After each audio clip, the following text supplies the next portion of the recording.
Comment gagner des âmes, comment guérir les malades, comment entend Dieu nous parler. Je m'appelle Lucas Banovic du ministère Prier dans la rue et j'aimerais vous embarquer avec moi dans cette aventure. 21 jours, c'est parti. Hey, salut tout le monde, on est au jour 19 et le jour 19 a pour thème, a pour titre la patience de Dieu et l'exemple même de l'amour qui endure. Dans 2 Pierre 2 verset 9, il est dit ceci. 9. Dans 2 Pierre 2 verset 9, il est dit ceci. Le Seigneur n'est pas en retard dans l'accomplissement de sa promesse. Comme certains se l'imaginent, il faut simplement faire preuve de patience à votre égard, car il ne veut pas qu'un seul périsse. Il voudrait au contraire que tous parviennent à se convertir. La patience de Dieu est l'exemple même de l'amour qui endure.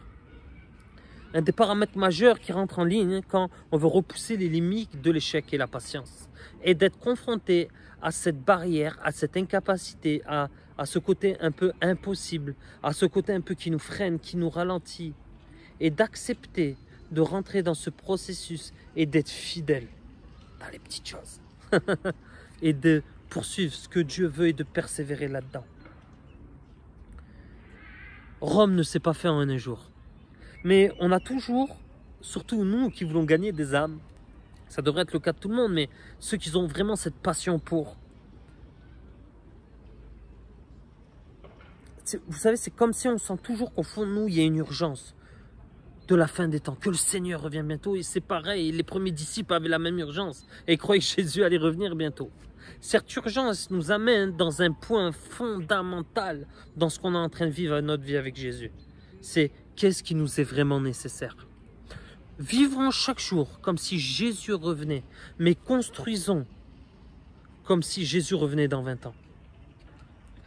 Soyons dans ce sentiment d'urgence de qu'est-ce qui est important pour Dieu. Mais n'oublions pas que cette importance ne doit pas nous cramer nos ailes et nous devons prendre assez de recul pour être patients dans l'œuvre et persévérer afin que cette œuvre prenne forme sur beaucoup d'années. Croire que le monde dépend de votre action est en partie vrai, car Dieu attend que ses fils se lèvent. Mais n'oubliez pas, cependant, que Jésus a tout accompli et vous devez seulement faire ce que Dieu vous demande avec un juste équilibre. Soyez patients, persévérez, la récompense sera grande dans les cieux. L'amour endure tout, la patience forge le caractère et fait sortir les scories de l'or brut qui habite en vous. Or, la première question, c'est l'amour que vous porterez trouve-t-il la patience dans les défis que vous êtes en train de vivre? Y a-t-il des choses pour lesquelles vous perdez patience? Citez-les, c'est vraiment important. Qu'est-ce qui vous fait perdre patience vraiment?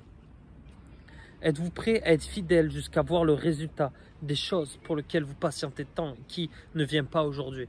Et je veux vous défier d'aller et de chercher ces promesses, de chercher ce que vous avez listé concernant ce que vous voulez voir et de vous accrocher à cela. Déclarons ensemble: Seigneur, je me place devant toi et je te demande de venir façonner mon caractère à l'image de Christ. Donne-moi d'être patient dans l'œuvre que j'entreprends avec toi. Permets-moi de voir au loin et de me saisir des trésors célestes, de ce que mes yeux ne voient pas. Donne-moi de discerner ce que tu es en train de faire dans ma vie afin que je ne chute pas, mais que je puisse saisir ton plan parfait. Lève une partie du voile et montre-moi la suite.